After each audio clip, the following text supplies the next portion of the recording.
बिस्मिल्लाहिर्रहमानिर्रहीम। अस्सलाम वालेकुम जनाब। स्टोरी मैंने एक ही शेयर करनी है। स्टोरी आपने थंबनेल पे उसका टाइटल देख भी लिया होगा।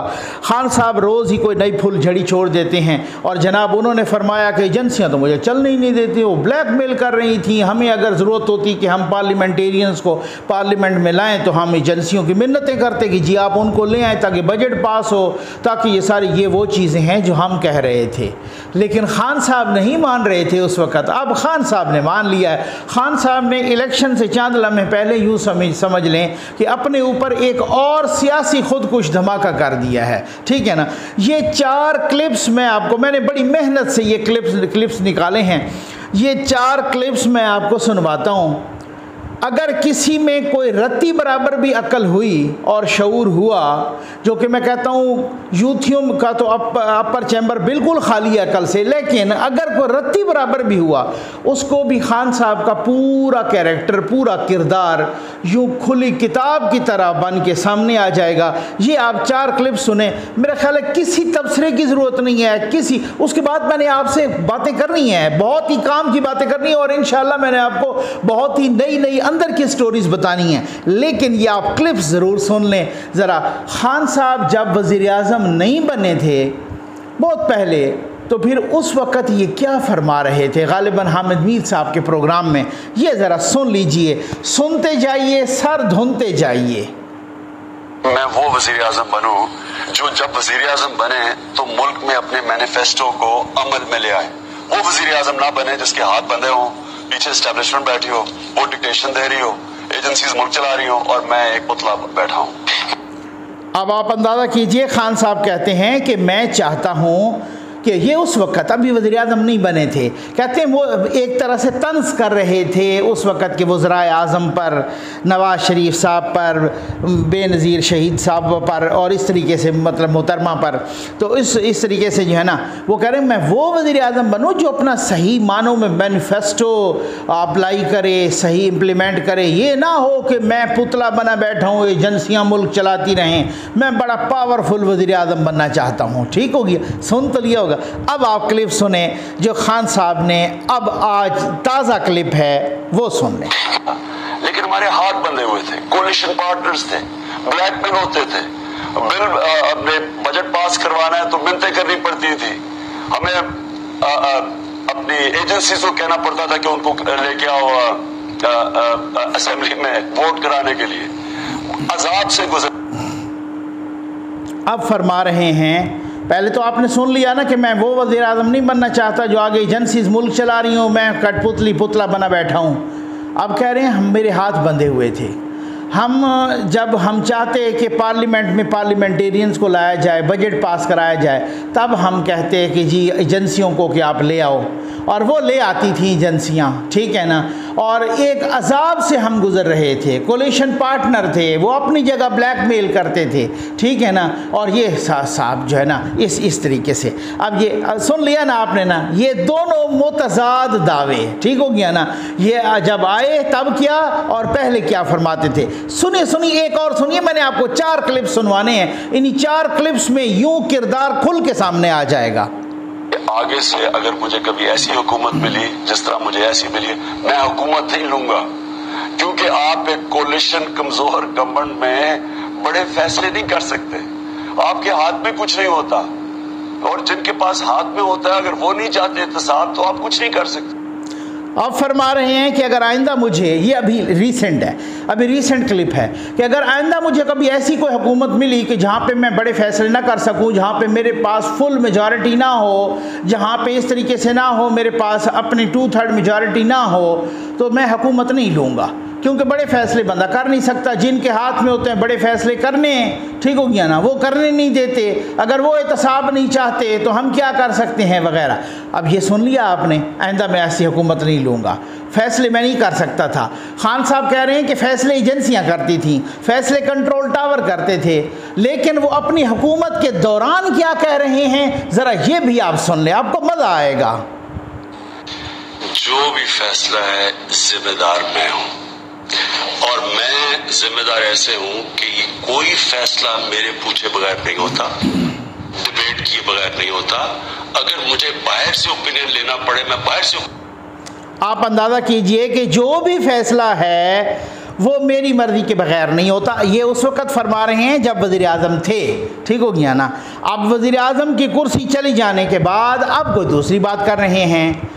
पहले कोई दूसरी करते थे, अब कोई दूसरी करते हैं। वो यू टर्न तो हमेशा लेते हैं, ठीक हो गया ना। अब कह रहे हैं मुझे आइंदा कोई ऐसी हुकूमत मिली जिसमें 2/3 मेजॉरिटी ना हो, मैं नहीं लूँगा। इनको आज भी मिल जाए ना जिसमें 35 जमातों को मिला के खान साहब को वज़ीर आज़म बनवा दिया जाए, खान साहब दूर से भाग के आएंगे, जंप मार के कुर्सी पे बैठेंगे। ये खान साहब का मिजाज है। जो लोग खान साहब के साथ रहे हैं ना, हामिद खान साहब हों, जस्टिस वजीह साहब हों, जावेद हाशमी साहब हों, अहमद जवाद साहब हों, अकबर एस बाबर साहब हों, किसी का नाम रह गया हो तो और कुछ लोगों का, कुछ दोस्तों को मैं नाम जानबूझ के नहीं ले रहा, खैबर पख्तूनख्वा से हैं, मुझे पता है, बहुत अच्छे से पता है, वो राब्ते में भी होते हैं, लेकिन यार अभी तक वो तहरीक इंसाफ में हैं तो उनका पर्दा रखना है। बाकी भी बहुत सारे कुछ लोग हैं, ठीक हो गया ना। अच्छा, अब बात ये है कि खान साहब, उनको पता है कि हर किसी को कि खान साहब को चे गोयरा नहीं है, खान साहब को नेल्सन मंडेला नहीं है, खान साहब को मौज़े तुंग नहीं है, खान साहब को खुमैनी नहीं है। खुमैनी ने नहीं कहा था कि ईरान की जो फ़ौज है वो मेरा साथ दे तो तब मैं निकलूँगा, ईरान की जो सुप्रीम कोर्ट है वो मेरा साथ दे तो तब मैं काल दूँगा। खान साहब यहाँ तक आए, वो 8-10 हज़ार लोग लेके 8 दफ़ा GHQ कॉल की, मैं आगे क्या करूँ। उन्होंने कहा हमसे पूछ के आए थे, ठीक है ना। अब भी खान साहब बार बार ये कह रहे हैं, मिन्नतें तरले कर रहे हैं, दरखास्तें डाल रहे हैं, किसी तरीके से मुझे सुप्रीम कोर्ट से इजाज़त मिल जाए। वो सुप्रीम कोर्ट एक ऐसा आर्डर कर दे कि जिससे राना सनाउल्लाह को कहे, हुकूमत को कहे कि जी ऊपर जो है ना मसनूई बारिश करो, इसी तरीके से अर्के गुलाब का छिड़काव करो, गुलाब की पत्तियां का छिड़काव करो, गुलाब की पत्तियां निछावर करो, रेड कारपेट बिछाओ और ख़ान साहब को कहो कि आप खान साहब आएँ और इस्लामाबाद को आग लगा दें। अगर कोई ऐसा फैसला आता है सुप्रीम कोर्ट का, तब खान साहब शेर की तरह भाग के आएंगे। ऐसे वो पुशअप निकालते रहेंगे। इस तरह से एक, या वो चाहते हैं कि मुझे GHQ, मुझे कंट्रोल टावर एक ग्रीन सिग्नल दे दे कि खान साहब आप आएँ, आपकी राह कोई नहीं रोकेगा, आपको जी बिस्मिल्लाह हर कदम पे की जाएगी और आप आएँ और इस्लामाबाद को आग लगा। खान साहब वो वाला चे गोयरा हैं। खान साहब वो नहीं है नेल्सन मंडेला की तरह जो 24-25 साल चुप करके कैद काटता रहे, वो नहीं है खान साहब, ठीक हो गया ना। ये भूल है खान साहब के इनके यूथियों को, जो यूथियों का तो वैसे ही ईवान बाला खाली है, ठीक है ना। ये साहब हैं, जब हम कहते थे कि एजेंसियां चला रही हैं, जब हम कहते थे कि और चला रहा है, तो खान साहब जनाब लोगों को अगवा कर लेते थे। ये अल्लाह बख्शे आमिर लियाकत साहब ने कहा था कि हम आए नहीं, हम लाए गए हैं और हम बड़े एहतमाम के माम से लाए गए हैं, बड़े एहतमाम से लाए गए हैं। ठीक, जब हमने ये खबर दी थी, जब हम ये एनालिस्ट ने कहा था, जब मैंने ये खबर दी थी कि जी 2 लोगों को यहाँ पर गालिबन G11 या F11 में कंटेनर में उनको MNAs को रखा गया, इस वजह से कि वो आना नहीं चाह रहे थे। यहाँ पर एक फैज़ी दौर था जो कि वो फैज़याब हो रहे थे और जनाब उनको खबर ही नहीं थी। अगर काफ लीग इधर उधर होती तो उसको एक सट पिला देते, और अगर MKM इधर उधर होती तो उसको एक सोटी मरवा देते, अगर कोई बाप वाले इधर होते तो उसके बाप को कहते इसको सोटी मारो, और कोई किसी कहीं पर भी इधर उधर हिलने का नहीं था। खान साहब पे आजकल क्या, जैसे वो कहते हैं ना, एक अजाब से गुजरे हैं। खान साहब आप यकीन करें उससे ज़्यादा अजाब से गुजर रहे हैं। खान साहब पे क़यामत गुजर रही है। उसकी वजह यह है कि खान साहब तो इत्मीनान से बैठे थे, खान साहब तो एक सरसब्ज़ व शादाब पुरअमन जजीरे में बैठे थे, सारे काम से वो फैज़याब हो रहे थे।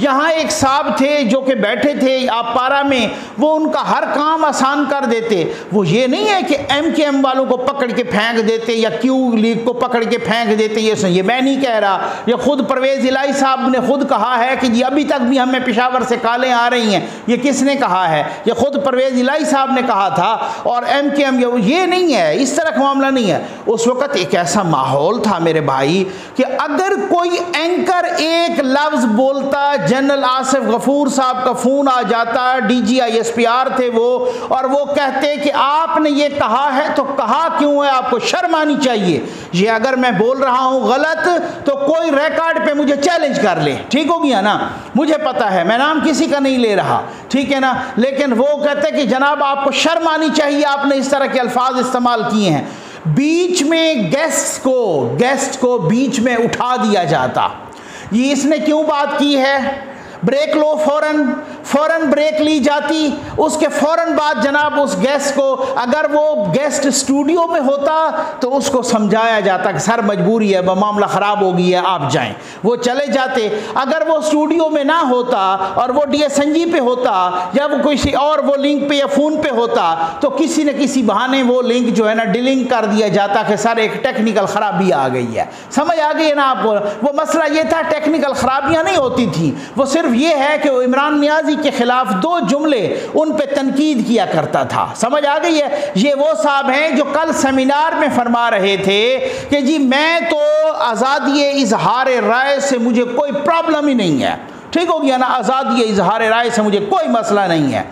हैदर शिराजी साहब हैं, वो कहते हैं मैं कैमरा लेके खड़ा था अपना मोबाइल लेके कि जब खान साहब बाहर आएंगे तो मैं गोगी के बारे में सवाल करूंगा, उसकी वीडियो है मेरे पास मौजूद है। वो कहते हैं कि जब मैं कैमरा लेके खड़ा था, एक बंदा आया खान साहब के निकलने से पहले, जब खान साहब वहाँ से निकल रहे थे, एक बंदा आया और वो जनाब उसने मेरे मोबाइल को नीचे गिरा दिया। तो अब आप अंदाज़ा करें, गोगी के बारे में वो ये रिपोर्टर साहब वो पहले भी सवाल कर चुके हैं चुपते हुए। ये है इनकी टोटल आज़ादी इजहार राय। और खान साहब कहते हैं मैं ब्लैकमेल नहीं होता। भाई ब्लैकमेल तो आज भी आप परवेज़ इलाही से हो रहे हैं। आज जो इलेक्शन हो रहा है इसका अगर बिल फर्ज तहरीक इंसाफ जीत जाती है, इसका वज़ीर आला कौन होगा? परवेज़ इलाही होगा ना, कोई तहरीक इंसाफ का तो नहीं होगा। तो आप तो आज भी ब्लैकमेल हुए हैं। ये चंद रोज़ पहले आपने गालिबन लाहौर में बैठ के सहाफ़ियों से गैर रस्मी गुफ्तगू में कहा है कि परवेज़ इलाही हमें ब्लैकमेल किया है परवेज़ इलाही ने, और वो ब्लैकमेल करता रहा है। आपके जो FFL यूट्यूबर्स हैं उनकी वीडियोस गवाह पड़ी हैं, वो कहते हैं कि जनाब परवेज़ इलाही सारी की सारी गवर्नमेंट में इनको ब्लैकमेल करता रहा। तो खान साहब यहाँ पे आजकल खान साहब को हर चीज़ खुद करनी पड़ रही है। असल में मसला ये है कि खान साहब को तो एक ट्वीट भी डिलीट करवा के देते थे। इतनी ऐसे नहीं कहा परवेज़ इलाही ने कि आप नैपियाँ बदल रहे हैं उनकी, और नैपियाँ बदलना छोड़ें, आप बैसाखियाँ और ये उंगली पकड़ के चला रहे हैं, बच्चे को चलने दें, आप नीचे उतारेंगे तो वो चलना सीखेगा। ऐसे नहीं कहा था परवेज़ इलाही ने, वो बिल्कुल ठीक कहा था। वो एक एक लम्हे का गवाह है, ठीक हो गया ना। वो कुछ भी हो, उसके नज़रियात से आपको इख्तलाफ हो सकता है, मुझे भी इख्तलाफ हो सकता है, उसकी सियासत से भी इख्तलाफ हो सकता है, सारा कुछ हो सकता है, लेकिन उसको सियासत करना तो आती है, ये तो बात है। कम अज़ कम वो सारी इन चीज़ों के बारे में पूरे का पूरा जानते हैं। और उन्होंने ऐसे नहीं कहा था। बात यह है, एक ट्वीट हो जाती, मुझे मालूम है सहाफ़ियों की एक ट्वीट, अगर एक ट्वीट हो जाती ना, उसको भी डिलीट करवा के दिया जाता इमरान नियाज़ी को, ठीक है ना। इस हद तक फैसिलिटेशन की गई, इस हद तक सहूलतकारी मुहैया की गई। वही तो है जो आज वो कहते हैं ना, हमारी बिल्ली हम ही को मियाऊं, वो सारा कुछ। चूँकि इनको पता है कि हमारे लिए क्या क्या खिदमात अंजाम दी कंट्रोल टावर ने और एजेंसियों ने, अब इनको शक है कि वही खिदमात उधर भी अंजाम दे, हालांकि ऐसा नहीं है, लेकिन इनको खदशा है कि वही अंजाम वहाँ पर भी देंगे। ये तो एक कदम नहीं चल सकते थे। आप यकीन कीजिए कि एक वीडियो करते यूट्यूबर्स जो इन पर तनकीद करते, और तनकीद भी एक पब्लिश स्टोरी पर ये अगवा करवा लेते, घरों के अंदर से उठवा लेते, जी ये वीडियो आपको डिलीट करना पड़ेगी, ये वीडियो आपको म्यूट करना पड़ेगी। ये सख्तियाँ गुजरी हैं पाकिस्तान में इमरान नियाज़ी के दौर में, और इन्होंने तो मज़े किए हैं, इन्होंने तो खैर से वो मज़े किए हैं, इन्होंने तो धड़ल्ले से हुकूमत की है। इनको तो पता ही कोई नहीं होता था। 11:30-12 बजे साहब हेलीकॉप्टर आता यहाँ से उड़ते बनीगाला से, और फिर उसके बाद जनाब फिर ऑफिस में बैठते ऑफिस से यहाँ से उड़ते और वहाँ पहुँच जाते। तो अब बात ये है कि खान साहब के लिए ये बहुत मुश्किल दौर। अब खान साहब कहते हैं जनाब मैं तो एक्सपोज करूँगा, मैं तो कभी कहते हैं श्रीलंका बना दूँगा, कभी कहते हैं मैं अगर ना जीता तो मैं तो ये बता दूंगा, कभी कहते हैं मुझ पे अगर आर्टिकल 6 लगा तो मैं ये कर दूंगा। करेंगे कुछ भी नहीं, ठीक हो गया। ये वही साहबान हैं, मैं आपको बता दूं ना, इतनी सी बात है, ये कहते थे ये FFL यूट्यूबर के अभी 12 घंटे गुजरने देना, खान साहब ने ऐसा तुरप का पत्ता खेलना है ना कि सारा कुछ सिस्टम तलपट हो जाना है, ये PDM का ये अदम एतमाद और ये वो सारा कुछ, और ये सारा कुछ धरे का धरा रह जाएगा। वो शेख रशीद साहब जिनको इमरान खान साहब ने शीदा टली कहा था, वो शीदा टली रोज आके माइक पर यूं यूं डाइस पर मुक्के मारता था, नहीं ला सकते, नहीं ला सकते, नहीं ला सकते 172, इनका काम ही नहीं है कि 172 लाएं, बाबा ये फलां की पैदावार हैं, ये वो हैं, इन तिलों में वो तेल ही नहीं है, 172 ले आए हैं या नहीं ले आए, समझ आ गए। हम तो यूथियों को चूना नहीं लगाते, मैं तो किसी को भी चूना नहीं लगाता अल्हम्दुलिल्लाह, जो ग्राउंड पे सूरत हाल होती है वो बताता होता हूँ। लेकिन अब मामला ये है कि जो कौमी यूथ को चूना लगाते रहे, पहले तो कहते रहे अदम एतमाद आएगी नहीं, जब आ गई तो फिर कहते रहे कि ये तो पूरे ही नहीं होंगे, जब पूरे हो गए और फिर उसके बाद ये खान साहब अगले 6 घंटे में पत्ता खेलने लगा है, अब अगले 4 घंटे में पत्ता खेलने लगा है, अगले 12 घंटे में बस तहस नहस करने लगा है, वो फलां को सस्पेंड करने लगा है, वो फलां को टर्मिनेट करने लगा है। पता चला खान साहब थप्पड़ खा के चले गए। अब समझ आ गई आपको ना, ठीक हो गया ना, वो भी आपको स्टोरी दी थी ना, सही है ना। अच्छा, अब उसके बाद क्या हुआ, जब ये आए फिर उसके बाद यूथियों ने नया ये जो FFL यूट्यूबर है और मालशिया पालशिया सहाफ़ी और वो टैक्स चोर ब्लैक मेलर चैनल है, वो उसकी भी अब बिल्कुल घेरा तंग हो चुका है। ब्लैक मेलर चैनल ARY के गिर्द वो टैक्स चोर ब्लैक मेलर है, झूठा। तो अब वो जनाब वो अब उन्होंने नया चूना लगाना शुरू कर दिया जब ये आए, बस ये परसों तरसों दोबारा खान आ रहा है, बस ये फलां ने वादा किया है कि फिर अगले हफ्ते खान आ रहा है, बस ये फलां ने वादा किया है कि 2 महीने बाद इलेक्शन हो रहे हैं, बस ये करना है कि ये बस 1 महीने बाद 1.5 महीने बाद दोबारा खान बैठा होगा। अब ये उन यूट्यूबर्स ने अपने व्यूज़ हासिल करने के लिए, व्यूअर्स को, अपने यूथियों को चूना लगाने के लिए ये तमाशबीनी करना शुरू कर दी। फिर ये पंजाब का इलेक्शन आ गया, इस पे नई तमाशबीनी शुरू हो रही है। फिर उसके बाद जनाब ये सूरत हाल के जी, अब उसके बाद आप देख लीजिएगा कि खान साहब को स्वीप करने लगे हैं। भाई कोई कुछ ऐसा नहीं हो रहा। मैं तो इस वजह से जो ग्राउंड रियलिटीज़ होती हैं ना वो बंदा बता देता है, बाकी असेसमेंट सहाफ़ी की मालूमात गलत हो सकती हैं, ऐसी कोई बात नहीं है, गलती का पुतला है इंसान, उससे गलती हो सकती है। बदनीयत नहीं होना चाहिए सहाफ़ी, तजियाकार को, यूट्यूबर को, सहाफ़ी को, कोई भी हो, यानी कि एंकर को, उसको बदनीयत नहीं होना चाहिए। गलती हो जाती है, ऐसी बात नहीं कि गलती ना हो। आज खान साहब पलटा खा गए जनाब, मैंने जस्टिस काजी फैज़ी साहब के ख़िलाफ़ जो मैंने रेफरेंस भेजा था वो गलत भेजा था। तो भाई जो ये आपके मालशिया पालशिया बैठ के 100 वीडियोज़ बनाते रहे और वहाँ पर वो TV पे भी बैठ के बहुत कुछ कहते रहे, उन्होंने माफ़ी मांगी जस्टिस काजी फैज़ी साहब से। आज कहते हैं हमने राना सनाउल्लाह के खिलाफ गलत फैसला किया था और गलत मुकदमा बनाया था, ठीक है ना। तो क्या आपने माफ़ी मांगी? भाई खान साहब आप एक दफ़ा माफ़ी मांग लें कौम के सामने और एक सोशल मीडिया पर ख़िताब करें। आप कहें कि जो 2018 का इलेक्शन था वो भी चुराया गया था, वो भी इनका मैंडेट था, नून लीग का, पीपल्स पार्टी का, मौलाना फजल रहमान का, MQM का, ANP का, सब का इनका मैंडेट था, जो कि डाका मार के मुझे दिया गया था। मैं इस पर माफ़ी मांगता हूँ और ये चुराया गया था। आप खान साहब ये भी खिताब फरमाएं कि जो चेयरमैन सेनेट का इलेक्शन ये जो हार गए थे अपोजिशन, उस वक्त की अपोजिशन, और ये जो मौजूदा चेयरमैन सादिक संजरानी जीत गए थे और अल्लाह बख्शे हासिल मिज़ंजो साहब हार गए थे, वो किस तरीके से उठे तो 62 थे, फिर उसके बाद 50 से भी कम हो गए। वो क्यों हुआ ऐसा? वो इसलिए हुआ कि उस वक़्त भी हमें फैसिलिटेट किया गया। इन सारी चीज़ों पे माफ़ी मांगे ना, अगली दफ़ा वोट मैं आपको दूंगा, क्योंकि उसकी वजह चे गुवेरा बने तो सही ना, ज़रा चे गुवेरा बने ना। ये थोड़ी है कि आपको कोई उम्मीद दिलाए कि अब आप आ जाएं। इधर से आप यूथियों को कहते हैं कि मैं चे गुवेरा हूँ, अब आप यूथियों को कहते हैं कि मैं नेल्सन मंडेला हूँ, और 2-3 बंदों को GHQ भेज देते हैं, जी इजाज़त तो दें हम आ रहे हैं, इसके लिए हम आएँ। अब आप अंदाज़ा करें कि उधर से आप नेल्सन मंडेला बन के अमेरिका को धमकियां देते हैं और फिर उसके बाद आप अपना यूरोप का एक एहलकार डोनाल्ड लू के पास भेज देते हैं, यार इस तरह से करो कि भाई पुरानी बातों को भूल जाओ ना, हम आपके साथ आगे चलना चाहते हैं। तो ये मुनाफकत नहीं है तो ये क्या है? ये दुनिया की जलील तरीन मुनाफकत है, ये दुनिया की घटिया तरीन मुनाफकत है। ये क्या है? एक तरफ तो आप बहुत ज़्यादा धमकियां देते हैं अदलिया को, दूसरी तरफ आप जनाब अदलिया में दरखास्तें डाल रहे हैं कि जी हमें आने की इजाज़त दी जाए। तो ये आप या तो नेल्सन मंडेला बने या यूथियों को चूना न लगाएं। उम्मीद है आपको वीडियो पसंद आई होगी। आपका बहुत बहुत शुक्रिया।